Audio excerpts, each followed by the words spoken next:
మంది ప్రాణాలు కోల్పోవాల్సి వస్తుందో, ఎటువంటి హెచ్చరికలు జారీ చేయాల్సి వస్తుందో ఒక భయం అయితే అందరిలో పట్టుకుంది. ఇప్పటికే మనం చూసాం మయన్మార్, థాయిలాండ్లో భూకంపాలకు సంబంధించి విధ్వంసాలు మరవక ముందే మరోసారి కొన్ని దీవుల్లో ప్రకంపనలు సృష్టించేటువంటి వార్త మేము ముందు తీసుకొచ్చాను. ఇప్పుడు నేను ఆస్ట్రేలియా సమీపంలోని పసిఫిక్ ఓషియన్లో భాగమైనటువంటి టోంగా ద్వీపంలో కూడా భారీ భూకంపం సంభవించింది. రిక్టర్ స్కేల్ పైన 7.1 తీవ్రతతో ఈ భూకంపం నమోదైంది. 10 కిలోమీటర్ల లోతులో భూకంప కేంద్రాన్ని గుర్తించారు. సునామీ హెచ్చరికలు కూడా జారీ చేశారు. అయితే పసిఫిక్ ఆస్ట్రేలియన్ ప్లేట్స్ కలిసే చోట ఈ టోంగా ద్వీపం ఉంటుంది. ఈ రెండు ప్లేట్ల కదలికతో గతంలో ప్రపంచంలోని అత్యంత భయంకరమైనటువంటి భూకంపాలు కూడా సంభవించాయి. మరోవైపు మయన్మార్, థాయిలాండ్ కూడా వరుస భూకంపాలు భయభ్రాంతులను చేస్తున్నాయి, ప్రకంపనలు సృష్టిస్తున్నాయి. మయన్మార్, థాయిలాండ్లో ఇప్పటికే 2000 మందికి పైగా మృతి చెందారు. ఇప్పుడు మీరు చూస్తున్నారు ఆ టీవీ స్క్రీన్ పైన, అది 10 కిలోమీటర్ల లోతులో భూకంప కేంద్రం నమోదైనట్టుగా ఒక దృశ్యం. అది at the same time American United centre for seismology ఈ విషయాన్ని వెల్లడించింది. 7.1 తీవ్రతతో, అంటే మొదటిసారి మయన్మార్లో వచ్చినటువంటి ఆ భూకంప తీవ్రత, ఇక్కడ వచ్చిన తీవ్రత ఒకే రకంగా ఉంది. ఆస్ట్రేలియా పక్కనే మీరు చూస్తున్నారు కదా, లెఫ్ట్ సైడ్ రైట్ సైడ్ బాక్స్లో, అది ఆస్ట్రేలియా దేశం. ఆస్ట్రేలియా పక్కనే ఆ పసిఫిక్ ఓషియన్లో ఒకటి చిన్న ద్వీపం మీకు కనబడుతుంది కదా గ్రీన్ కలర్లో, చిన్న ద్వీపం అది టోంగా అనేది. ఆ టోంగా నుంచి సుమారుగా 100 కిలోమీటర్ల దూరంలో ఈ యొక్క ప్రమాదం జరిగింది. చిన్న ద్వీపం అది. 100 కిలోమీటర్ల దూరంలో ఈ యొక్క భూ ప్రకంపనలు రేకెత్తించాయి. ఈ భూ ప్రకంపనల కారణంగా సునామీ వచ్చే అవకాశం కూడా ఉన్నట్టుగా హెచ్చరికలు జారీ చేస్తున్నారు. సునామీ వచ్చే అవకాశం కూడా ఉందట. సో ఈ నేపథ్యంలో పసిఫిక్ ఓషియన్ నుంచి ఈ యొక్క సునామీ హెచ్చరికలు జారీ అవుతున్న నేపథ్యంలో చాలా దేశాలు కూడా ఒక్కసారిగా అట్టుడికిపోతున్నాయి, కొంత భయభ్రాంతులను అవుతున్న పరిస్థితి కనబడుతుంది. ఒకసారి ఆ దృశ్యాలను చూద్దాం మనం.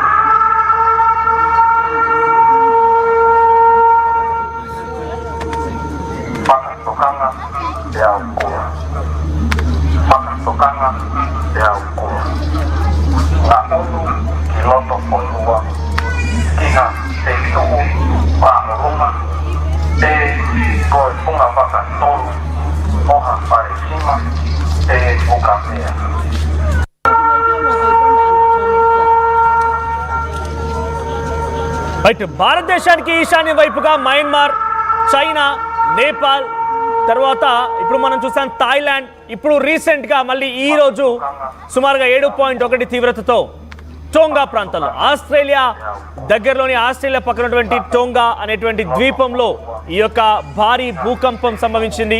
సో ఈ వరుసగా వస్తున్నటువంటి భూకంపాలన్నీ కూడా సునామీ హెచ్చరికలు జారీ అవుతున్నాయి. కాబట్టి సునామీ వస్తే పరిస్థితి ఏంటి? ప్రజలంతా కూడా సజీవంగా జలసమారే అవకాశం ఉంటుంది. సునామీ కనుక వస్తే నిజంగానే కనీసం మనం తేరుకోలేనటువంటి ఒక ప్రమాదాన్ని బారిన పడాల్సి వస్తుంది.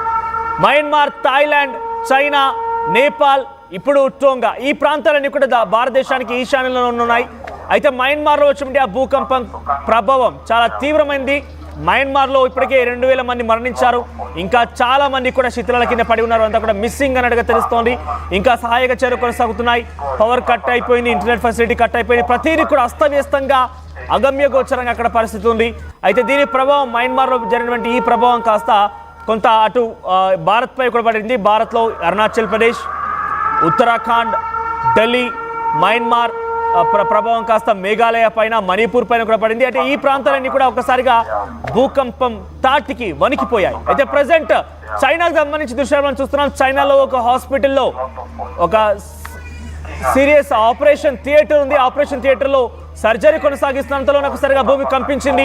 ఆ భూ ప్రకంపనలకి అక్కడటువంటి హాస్పిటల్ ఉన్నటువంటి సెలైన్ బాటిల్స్ కానివ్వండి, ఇతరత్ర సామాగ్రి మొత్తం కూడా ఊగిపోయింది. డాక్టర్స్ అందరూ కూడా వణికిపోయారు. తర్వాత పక్కనే టోంగో ప్రాంతంలో కూడా కనబడుతుంది కదా, ఆస్ట్రేలియా సమీపంలో ఒక ద్వీపం, ఒక చిన్న ఐలాండ్ అది. ఆ టోంగో ప్రాంతంలో కూడా ఈ భూమి కంపించింది. సుమారుగా 7.1 తీవ్రతతో భూమి కంపించారు. దాదాపుగా మయన్మార్లో వచ్చిన భూకంపంతో సమానం ఇది. కానీ మయన్మార్లో వచ్చిన దానికంటే ఎక్కువగా ఇక్కడ ప్రమాదం ఉండే అవకాశం, ఇక్కడ జనాలు తక్కువగానే ఉంటారు, జనజీవనం తక్కువగానే ఉంటుంది. కానీ సునామీ వచ్చే అవకాశం అయితే ఉందట. సునామీ వస్తే కనుక డెఫినెట్గా అది దేనిపై ప్రభావం చూపిస్తుంది, ఏ దేశాలపైన దాని ప్రభావం ఉంటుంది అనేది కొంత చాలా భయాందోళన అవుతున్న పరిస్థితి కనబడుతుంది. మరోవైపుగా బ్యాంకాక్, మయన్మార్ ప్రాంతాల్లో కూడా బిల్డింగులు కుప్పకూలిపోవడం మొన్న చూసాం. నిన్న కూడా మరోసారి భూకంపం నమోదు, అలారం కొట్టినట్టుగానే వరుసగా భూకంపాలు ఈశాన్య దేశాలని, భారత్ నుంచి ఈశాన్య దేశాల మొత్తాన్ని కూడా అట్టుడికిస్తున్నాయి. ఆసియా ఖండాల్లోని చిన్న చిన్న ద్వీపాలు కూడా అట్టుడికిపోతున్నాయి. ఇప్పుడు టోంగా ప్రాంతంలో ఈ యొక్క భూకంపం నమోదైన నేపథ్యంలో దీని ప్రభావం ఎలా ఉంటుందనేది కొంత యునైటెడ్ సెంటర్ ఫర్ సెస్మాలజీ అంచనా వేస్తోంది. తప్పకుండా ఇటు సునామీ వచ్చే అవకాశం ఉన్నట్టుగా అంచనా వేస్తాం. చూడండి, ఇక్కడ సునామీ అంచనాల ప్రకారంగానే అక్కడ ఒకసారిగా గ్రాఫిక్స్లో మీరు చూస్తే కనుక అంచనాలకు సంబంధించి మీరు ఎగిసిపడడం చూస్తున్నాము. 76 కిలోమీటర్ ఎస్ఈడి పాంగై. సో పాంగై అనేటువంటి గ్రామంలో నుంచి 76 కిలోమీటర్ల దూరంలో ఈ భూకంప కేంద్రం నమోదైంది. అది 10 కిలోమీటర్ల లోతులో ఈ భూకంప కేంద్రం నమోదైంది. 7.1 తీవ్రతతో భూమి కంపించినట్టు తెలుస్తోంది. సో ఇంకా భూకంపాలు వచ్చే అవకాశం కనబడుతోంది. వరుసగా 2-3 రోజులు చూస్తున్నాం మనం, వరుసగా భూకంపాలు నమోదవుతున్నాయి. సునామీ హెచ్చరికలు జారీ అవుతూనే ఉన్నాయి. ఎక్కడికెక్కడ మొత్తం కూడా ప్రజలు భయాందోళన అవుతున్నారు. సునామీ వచ్చే అవకాశంగా హెచ్చరికలు జారీ అవుతున్నాయి. ఈ నేపథ్యంలో ప్రజలంతా కూడా ప్రాణాల చేతిలో పెట్టుకొని బిక్కుబిక్కుమంటూ కొంత గడపాల్సిన పరిస్థితి ఎదురైంది. సో కొంత ఆందోళన కలిగిస్తుంది. ఇప్పటివరకు అయితే మయన్మార్, బ్యాంకాక్ లాంటి ప్రాంతాల్లో 2000 మంది మరణించారు. ఇంకా ఈ సంఖ్య పెరిగే అవకాశం ఉంది. మరి ఇక్కడ టోంగా ఈ ప్రాంతంలో కొంత జనజీవనం తక్కువగానే ఉంటుంది కాబట్టి ఎటువంటి ప్రాణాపాయానికి సంబంధించి ఇంకా అక్కడ రిపోర్ట్స్ అంటే ఫైనల్గా ఎటువంటి అధికారిక ప్రకటన అయితే రాలేదు ఇంతమంది ఏం జరిగింది అనేది. కానీ డెఫినెట్గా సునామీ హెచ్చరికలు అయితే జారీ అవుతున్నాయి. ఈ సునామీ ఎటువంటి ప్రభావం చూపిస్తుందో చూడాలి. మరి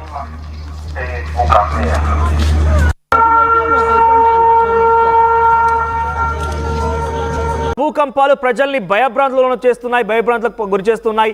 సో ఈ వరుస భూకంపాలు సునామీ వరకు దారి తీసే అవకాశం ఉన్నట్టుగా హెచ్చరికలు కూడా జారీ చేస్తున్నారు అధికారులు. సో ప్రజెంట్ ఎటువంటి ఎఫెక్ట్ ఉండబోతోంది? ఇప్పుడు టోంగై ప్రాంతంలో ఎటువంటి దారుణమైనటువంటి పరిస్థితి ఉంది?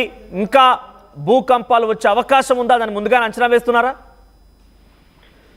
సముద్ర తీర ప్రాంతాల్లో భూ అంతర్గత పొరల్లో చోటు చేసుకుంటున్న భారీ కదలికలే ఈ వరుస భూకంపాలకు, భూ ప్రకంపనలకు ప్రధాన కారణంగా మనకు అర్థమవుతుంది. ఎందుకంటే వరుసగా మనం చూస్తున్నాం మయన్మార్ తీరంలో భూ ప్రకంపనలు చోటు చేసుకొని అది దాని తీవ్రత ఎక్కడ దాకా ఉంది. అలాగే మన ఈశాన్య రాష్ట్రాలు మొదలు China, Laos, Bangladesh, Nepal, Thailand, Myanmar ఇలా వరుసగా పూర్తిగా అన్ని ప్రాంతాలు హిట్ చేసిన పరిస్థితి. తాజాగా మళ్ళీ ఇండోనేషియాలో కూడా, నిన్న ఇండోనేషియాలో కూడా వచ్చింది. ఇప్పుడు తాజాగా పసిఫిక్ ఐలాండ్ దేశమైనటువంటి టోంగాలో భూకంపం సంబంధించింది. ఇది 7.1 మ్యాగ్నిట్యూడ్ తో రెక్టర్ స్కేల్ పై నమోదైన పరిస్థితి. 7.1 అంటే ఇది చాలా తీవ్రమైన భూకంపంగానే మనం పరిగణించాల్సి వస్తుంది. ఈ టోంగా ప్రధాన ద్వీపానికి ఈశాన్యంగా దాదాపు 100 కిలోమీటర్ల లోతులో ఈ భూకంపం వచ్చిందని చెప్తున్నారు. అయితే 100 కిలోమీటర్ల లోతులో వచ్చింది కాబట్టి పెద్దగా ప్రభావం కనపడట్లేదు. అంటే కొంత పైకి వస్తే కనుక దీని ప్రభావం చాలా తీవ్రంగా ఉండేది. 100 కిలోమీటర్ల లోతులో కాబట్టి ప్రభావం ఉంటుంది, కానీ అంత భారీ స్థాయిలో ఉండదనేది ఒక అంచనా. అండ్ అలాగే దీనికి సంబంధించి యుఎస్ జియోలాజికల్ సర్వే USGS అయితే ఇప్పటికైతే అప్డేట్స్ ఇస్తుంది. పసిఫిక్ సునామీ హెచ్చరికల కేంద్రం సునామీ వార్నింగ్ అయితే జారీ చేస్తుంది. ఎందుకంటే ఇది పసిఫిక్ తీర ప్రాంతంలో భూ అంతర్గత పొరల్లో చోటు చేసుకునే మార్పులు కాబట్టి ఖచ్చితంగా సునామీ అలర్ట్స్ అయితే జారీ చేసిన పరిస్థితి. నిన్న ఇండోనేషియాలో వచ్చిన భూకంపానికి మాత్రం సునామీ అలర్ట్స్ ఏం జారీ చేయలేదు. కానీ ఇప్పుడు పసిఫిక్ తీరంలో వచ్చినటువంటి దీనికి సంబంధించి అయితే ఖచ్చితంగా సునామీ అలర్ట్ చెప్తున్నారు. భూకంప కేంద్రం నుంచి 300 కిలోమీటర్ల పరిధిలోని మొత్తం ఈ కోస్టల్ ఏరియా అంతా కూడా ప్రమాదకరమైన సముద్ర పాలలు ఇప్పటికైతే బీభత్సం సృష్టించే అవకాశం ఉందని చెప్తున్నారు. హెచ్చరికలు అయితే జారీ చేస్తున్నారు. ముఖ్యంగా దక్షిణ టోంగా 171 పసిఫిక్ ఐలాండ్స్ తో కూడి ఉంటుంది. మొత్తం మీద 171 దీవులతో కూడి ఉంటుంది. అలాగే ఇది ఒక పాలినేషియన్ కంట్రీగా చెప్తారు. ఈ దేశంలో 1,00,000 మందికి పైగా జనాభా ఉంటారు. వీటిలో టోంగా ప్రధాన ద్వీపంలో ఎక్కువ మంది నివసిస్తున్నారు. ఈ దేశం ఆస్ట్రేలియా తూర్పు ఈస్ట్ సైడ్ ఉంటుంది. దాదాపు 3,500 కిలోమీటర్ల దూరంలో ఉంటుంది. ఎక్కువగా భూకంపాలు సంభవించే పసిఫిక్ రింగ్ ఆఫ్ ఫైర్ లో ఉంటుంది. మీకు తెలిసిందే రింగ్ ఆఫ్ ఫైర్ అంటే దాదాపుగా కొన్ని దేశాలు ఉంటాయి. మనోజ్ ఇక్కడ కొన్ని విషయాలు మీకు స్పష్టం చేయాలి. ఎందుకంటే రింగ్ ఆఫ్ ఫైర్ లో ముఖ్యంగా ఈక్వెడార్, జపాన్, అలాగే ఫిలిప్పైన్స్, దాని తర్వాత ఇండోనేషియా, మయన్మార్ ఇలాంటి దేశాలు కొన్ని ఉంటాయి. టర్కీ అంటే ఇప్పుడు తుర్కియాగా చెప్తున్నాం. ఈ దేశాల్లో తరచుగా భూకంపాలు సంభవిస్తుంటాయి. చిన్న లేదా మధ్య తరహా భూకంపాలు చాలా కామన్ అంటారు అక్కడ ఆ ప్రాంతాల్లో. అలాగే ఇప్పుడు ఇది కూడా భూకంప జోన్ లో ఉందిగా చెప్తున్నారు పసిఫిక్ రింగ్ ఆఫ్ ఫైర్ లో. దీంతో ఇక్కడ సునామీ సంభవించే అవకాశం ఉన్నట్టు కూడా యుఎస్ జియోలాజికల్ సర్వే అయితే సంస్థ చెప్తుంది. అలాగే టోంగా దీవులో ఇటీవల జరిగిన భూకంపాలు గుర్తు చేస్తున్నారు. ఎందుకంటే మనం ఒకసారి ఈ భూకంపాల గురించి చెప్పినప్పుడు దాని హిస్టరీ కూడా చూడాల్సి వస్తుంది. తరచుగా జరిగే భూకంపాలకు సంబంధించి నిన్న మనం ఇండోనేషియాలో చూసాం. ఇండోనేషియాలో వరుసగా గత 4 రోజులుగా తక్కువ తీవ్రత వస్తున్నాయి. 4.4, 4.1, 4.9, అలాగే నిన్న 5.1 అలా తరచుగా వస్తున్నాయి. ఈ టోంగాలో కూడా వస్తుంటాయి, తరచుగా భూకంపాలు వస్తుంటాయి.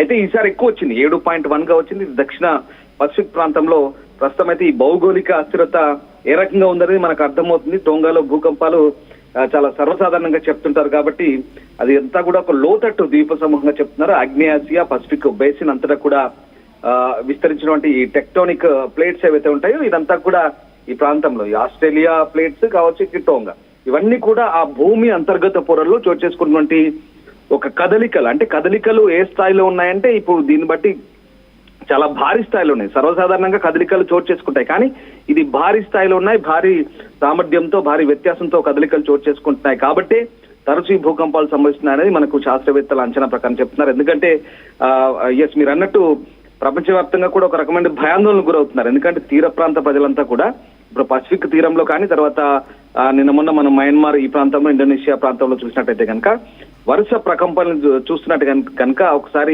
భయాందోళనకు గురవుతున్న పరిస్థితి. ఎందుకంటే మనకు తెలిసిందే 2004లో సునామీ ఏ రకంగా హిట్ చేసిందో, మొత్తం లక్షలాది మంది మృత్యువాత పడ్డారు. ఆ ఎఫెక్ట్ ఇండియాలో కూడా పడింది, మనకు అదంతా తెలిసిన విషయం. సో ఆ రకంగా ఇప్పుడు మళ్ళీ సునామీ వస్తే ఏంటి పరిస్థితి పసిఫిక్ బేసిన్ లో అనేది కూడా ఒక రకమైనటువంటి చర్చ జరుగుతుంది. ఈ టెక్టోనిక్ ప్లేట్స్ దీనివల్లే ఈ ప్రభావం చోటు చేసుకుందని చెప్తున్నారు. అయితే టోంగా దీవులు మాత్రం ఆస్ట్రేలియాకు దగ్గరగా ఉండడంతో భూకంపాలతో ఆస్ట్రేలియాకు సునామీ అలర్ట్స్ అయితే